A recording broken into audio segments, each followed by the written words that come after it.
It's back to school time for more than 30,000 students in Des Moines Public Schools.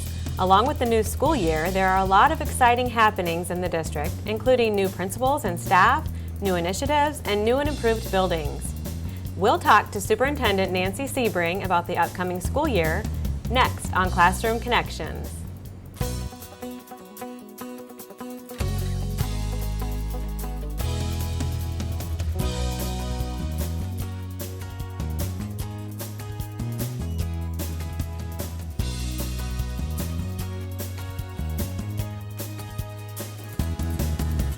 Hi, and welcome to Classroom Connections, a public affairs discussion on issues important to students, teachers, and parents in the Des Moines Public Schools. I'm your host, Sarah Taylor. It's back to school time in Des Moines Public Schools, and as students return to class on August 25th, we celebrate our successes and look forward to the new year. The district saw many accomplishments last year, as more schools were authorized as IB World Schools, the graduation rate increased and the dropout rate decreased, and test scores improved across the district. Joining me today to talk about last year's successes and what's new for the school year is Superintendent Nancy Sebring. Thank you for joining me, Nancy. Well, thank you for inviting me. Yes, so tell me about the accomplishments over the past year. We had an increase in the graduation rate and decrease in the dropout rate. Well, it came as the result of everyone in the district working very hard, and of course they've had to work very hard and create the success in spite of significant budget cuts that we've experienced over the last 3 or 4 years in the district. So I can't say enough about the staff that we have in Des Moines, their hard work and their efforts to stay focused on improving outcomes for students, at the same time experiencing an increased workload and a shortage of resources, quite frankly. But we are very excited about our graduation rate. It increased last year 5.6%. We outpaced the state as a whole in improving the graduation rate and also the 10 largest districts in Iowa. It didn't happen overnight. We have had a lot of time and energy and effort and planning going into developing multiple pathways to graduation for our students.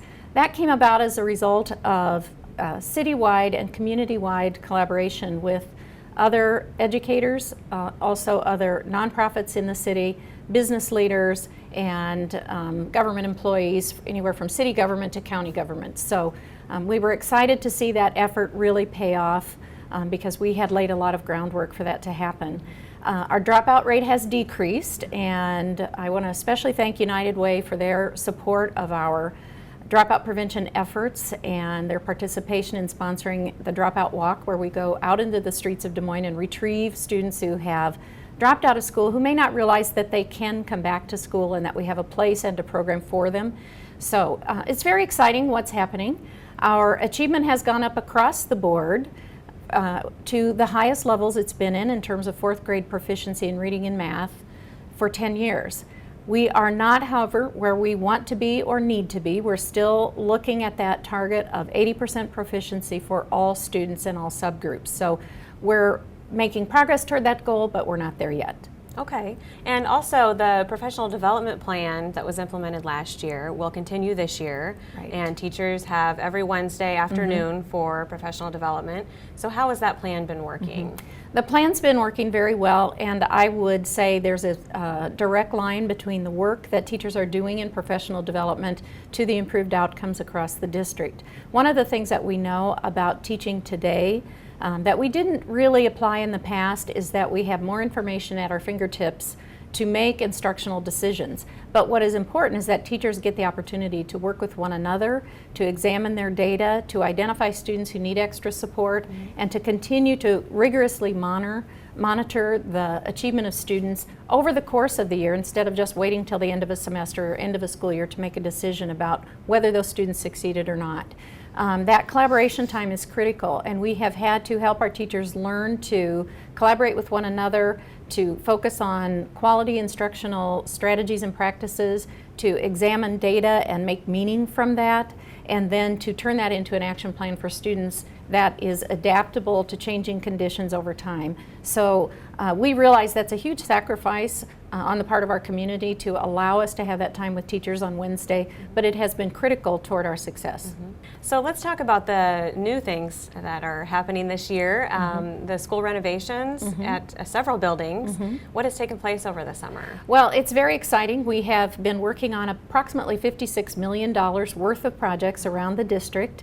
One of the great things that I want to report on behalf of our facilities team is that we have gone in 4 years from 0 number of buildings that are ENERGY STAR rated to 42 buildings that are now ENERGY STAR rated.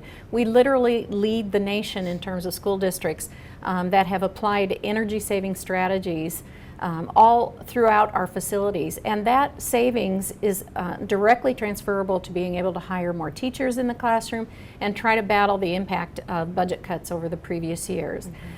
We had renovations going on in several elementary schools, but probably most notable in the district when school starts in a couple of weeks will be the changes to our high schools. North High School has had a new addition put on the front. The interior space has been renovated with new lighting, new windows, new upgrades in technology. We have opened up spaces for student commons areas and also added more classroom space.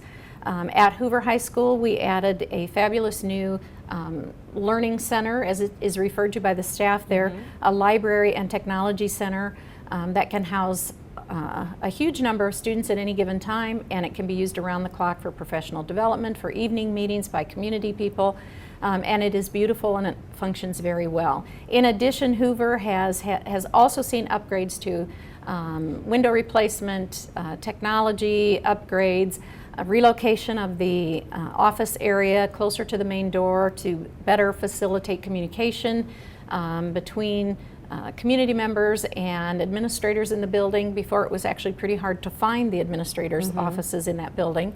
Upgrading the commons area, the cafeteria space, and so that's a work in progress.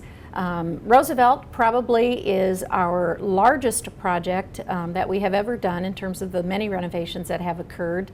I believe it's about a $28 million project. The work has been going on for a couple of years and will conclude this October. So we're just about finished with the Roosevelt project, which has seen upgrades that I've just described for the other high schools, as well as a new fine arts addition that was added to the building that was paid for by community members who raised funds to do that for our school and school district, which we really appreciate. And finally, Central Campus, we continue to work on the renovation of one floor at a time at Central Campus. We did a fabulous renovation a year ago to the 3rd floor that houses many of our career and technical programs. We have also been in the process of renovating the 1st floor, and the downtown school, for the first time ever, Central Campus building will house the downtown school, which is an elementary school, moving into newly renovated space. I just toured it a couple of nights ago. It's going to be wonderful space for children. We've also added a middle school to that building, Gateway Middle School. The work continues to go on at Central Campus, and we're excited to show that off to the community after the school year starts. We also have several new administrators in the district. Right. We have a new chief financial officer, a new associate superintendent, and a new director of human resources. Right. So what will those individuals bring to the district? Well, I'm excited about our new staff members. Of course, we're being impacted by the baby boomers retiring, and we had a number of retirements this year, which resulted in 15 new principals being hired for our schools around the district. We look across the country for quality administrators, outstanding administrators that we can recruit and retain in our district. Sometimes we fill from within, sometimes those employees come to us from different parts of the country, and they bring a different perspective and a new energy to the organization, but we also rely on our administrators who've worked in the district a while to maintain the stability and the forward progress that we've been making. So Sure. Our CFO comes from Montana, our new HR director is coming from Wisconsin, and our new associate superintendent for teaching and learning came from within the district. He was a principal in the district. So it's an exciting time in terms of our central office leadership as well. Great. So last year we had 4 schools receive IB authorization, so they are now IB World Schools along with 2 others in the district. And what other schools are working on that authorization? Well, becoming an IB school, as I described to parents and community members, is an evolution, not a revolution. It takes a lot of hard work on the part of the staff in a school to become authorized as an IB school.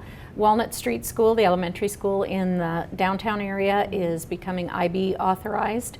Meredith Middle School is looking to begin the process this fall.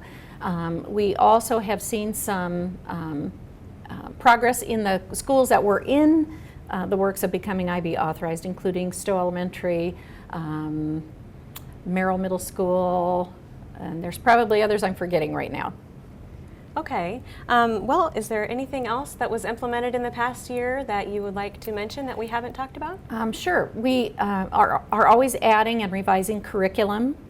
We have new curriculum in several areas this year. But probably most importantly, and relating back to the professional development for teachers, is that we have added to our system a series of benchmark assessments. So every 6 weeks, district-wide, we're assessing students in math, reading, and science, so we can make those adjustments that we need to make instructionally.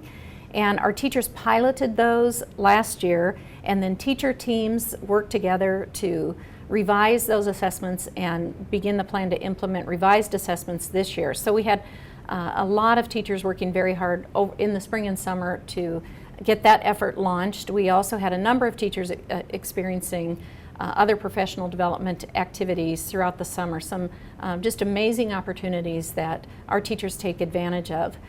We also have some initiatives going on in other schools. In addition to international baccalaureate programs, we have been working with a program called Capturing Kids' Hearts on some of our Southside schools, and we have also, I think, 3 elementary schools that are working with a model called Artful Learning.